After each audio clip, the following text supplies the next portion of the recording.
सच बोला जान काहे बतिया घुमावेलू।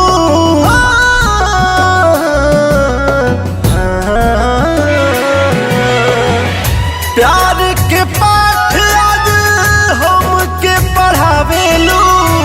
दूसरा से प्यार बा यही से ठुकरावेलू। कइलू बेवफाई हमके बेवफा बतावेलू। तो धोखा दे के खुद हमके धोखेबाज कहतारू। धोखा दे के खुद हमके धोखेबाज कहतारू।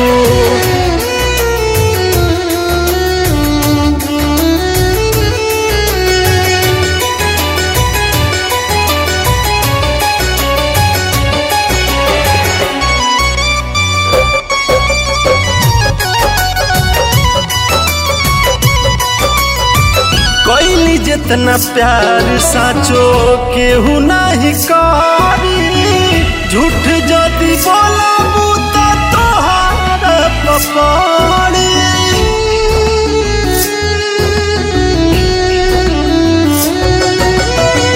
कोई जितना प्यार साचो केहू नहीं करी।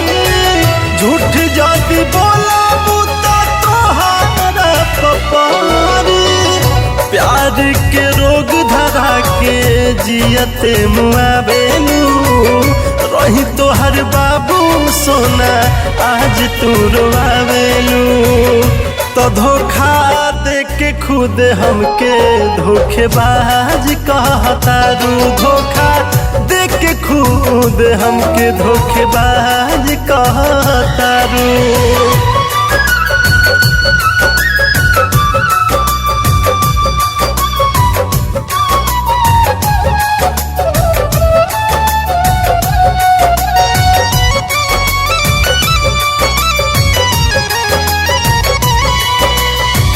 पीठ पीछे हमारा पर तू घात कैले बारू।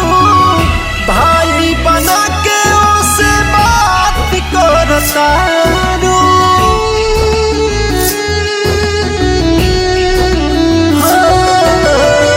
पीठ पीछे हमारा पर तू घात कैले बारू। भाई बना के ओसे बात करतारू। नीरज विकास संगे से जिया सजवालू। पौआ के धुरिया सत्य जीत के बनावलू।